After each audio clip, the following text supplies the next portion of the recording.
Hello and welcome to my blog post number 4. This is on proactive self-development, leading on from my first blog post. I'll be using Gibbs's reflective cycle throughout to illustrate my reflecting and understanding. Description of what I've been doing. In Crew Week, I attended the Jobs and Apprentice Fair just to see what it would be like to get my foot in the door in one of these places. I spoke to Barclays and spoke about a scheme to get myself in there in human resources. And I was just taking down the job criteria of what was needed to be in human resources. And I did fit the criteria apart from the degree, which is basically a 2-1 or more, which is what I'm aspiring to achieve at the moment. I thought that attending the jobs fair was very useful, so I could speak to employees face to face and get my point across instead of waiting for emails and speaking to people online. It's good to have an actual conversation to show how keen I am to work and hopefully develop an interpersonal relationship there without even me starting. Evaluation, what was good was I got to know a bit more about the industry and how to actually get myself in there. What was bad was I was at a fair, so there was other people around. I couldn't really hang on to them for too long without needing to speak to other people, without me moving on.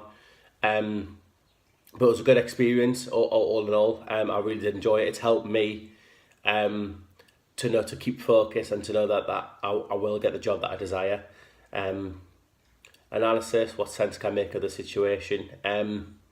What sense I can make from the situation is that I could tell that the employee was impressed about my eagerness and my willingness to work on myself to be able to get that job.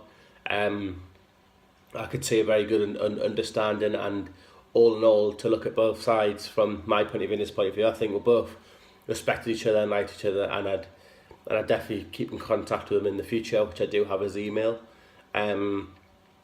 What else could I have done?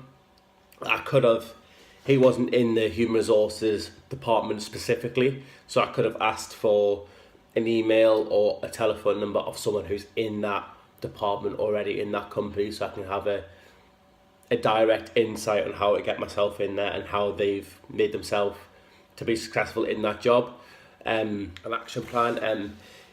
If this situation comes again, what would I do? I would definitely, like I said, just try and speak to someone in that department who can give me a better understanding than what he can, and what I can do to make myself specifically desirable for human resources.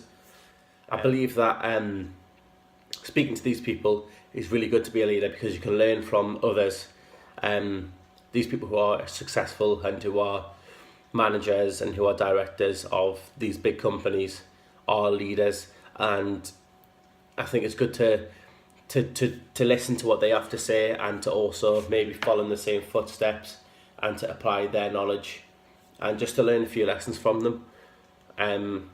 It's important for me, most definitely, because to make myself more employable, I need to speak to someone in that industry so they can give me tips on how to make myself look more employable, not just having the degree behind it, but doing other things to make myself desirable to the employer. Thank you.